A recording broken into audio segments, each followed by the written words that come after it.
বাসায় মেহমান আসা কিন্তু খুব ভালো একটা খবর আর কি। আর আমার বাসায় মেহমান আসলে কিন্তু আমি ভীষণ খুশি হই। তারপর কি করব, ১ ঘন্টা আগে ফোন দিয়েছি আমার ছোট খালামণি। তারপর আমি মুরগি, তারপর গরু মাংস বের করে রেখেছি। মুরগিটা তো দেখতেই পাচ্ছ আমি আস্ত আগে ধুয়ে নিয়েছি, যেহেতু মুরগির গায়ের পশম-টশম থাকে, অনেক ময়লা থাকে। আর এখানে গরু মাংসর ডোটা আমি ভালো করে ধুয়ে নিয়েছি। ধুয়ে নেওয়ার পর আমি কিন্তু এখন এই মুরগি মাংসটা কিন্তু এখন পিস পিস করে কাটতে হবে।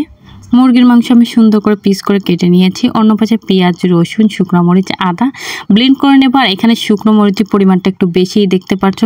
আমার খালামণি প্রচুর পরিমাণে ঝাল খায়, আর যেহেতু এত পরিমাণে ঝাল খেতে পারে খালামণি, সেই জন্য আমি একটু ঝালের পরিমাণটা বেশি দিয়েছি।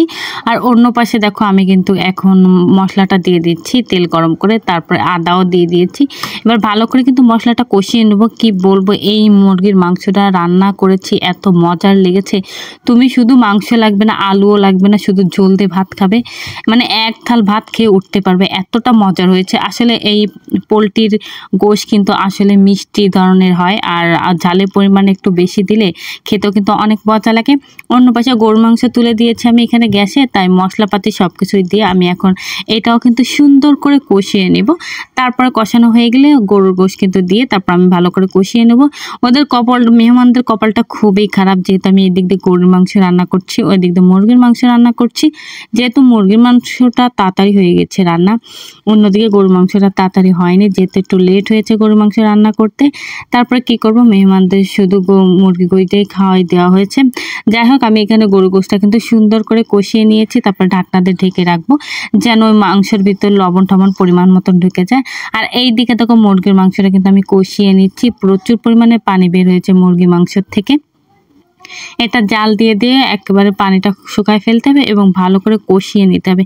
আমাদের কিন্তু কষানোটাই কিন্তু মেন, তাই না? কষানো ভালো হলে ভালো লাগবে। অন্যদিকে ভাবতেছি ভাতটা তুলে দিই, তা না হলে কিন্তু হবে না। এর জন্য আমি পোলাও চাল রয়েছে, তাই ভাবতেছি আজ পোলাওয়ের চালে ভাত রান্না করেই আজ ওদের আমি খাওয়াবো। তাই ভালো করে দেখো চালটাও কিন্তু আমি ধুয়ে নিয়েছি। আর এর ভিতরে এখন আমি একটু ঘি দিব, যেন ভাতটা একটু ঝুরঝুরে হয়, তাই ঘিটা দিয়ে দিয়েছি। আর অন্য পাশে কিন্তু দেখো আমি দুপুরে ভাত রান্না করছিলাম, সেটা আলিচার আব্বু খায়নি, সেটাও রয়েছে, তাই এখানে চালটা একটু হিসেব করেই দিয়েছি। অন্য পাশে দেখতেই পারছো মুরগিটা কিন্তু প্রায় রান্না হয়ে গিয়েছে, আর কিন্তু খেতে অনেক মজার হয়েছে। আমি একটু লবণটা টেস্ট করে দেখতেছিলাম লবণটা পরিমাণ ঠিক আছে কিনা, কিন্তু অনেক বেশি মজার হয়েছে। তাই ঢাকনা দিয়ে আবার ঢেকে দেখলাম, অল্প একটু ঝোল কমালে বন্ধ করে দেব। এখানে গরু গোশ দেখতে পাচ্ছ, গরু গোশটা কিন্তু ভালো করে এখনও সিদ্ধই হয়নি। ওরা কিভাবে খাবে আমি জানিই না, কিন্তু এখন বাজে মনে হয় 10:30, এখন 10:30টার মতন বাজে। তাই ঢাকনাতে ঢেকে দিলাম আর চুলাটা বন্ধ করে রেখেছি, যেহেতু এদের এখানে খেতে দিচ্ছি আমি, ওইখানে আবার খেয়াল না করতে পারলে পুড়ে যেতে পারে, তাই বন্ধ করে রেখেছি। তারপর এখানে আমি সবাইকে ভাত বেড়ে দিচ্ছি আর কি, ওরা বলছে তুমি বেড়ে দাও, তাই দিচ্ছি। আর এখানে মুরগির মাংস দিচ্ছে, এটা হলো কি আমার খালামণিকে দিয়েছি। আর আমার খালামণির ছেলে এত দুষ্টুমি করতেছে, কি করব বলো, ও তো আসলে কিছুই বোঝে না, এর জন্য কিছু বলতে পারছি না। যে বোঝে তাকে বোঝানো যায়, আর যে বোঝে না তাকে বোঝানো যায় না।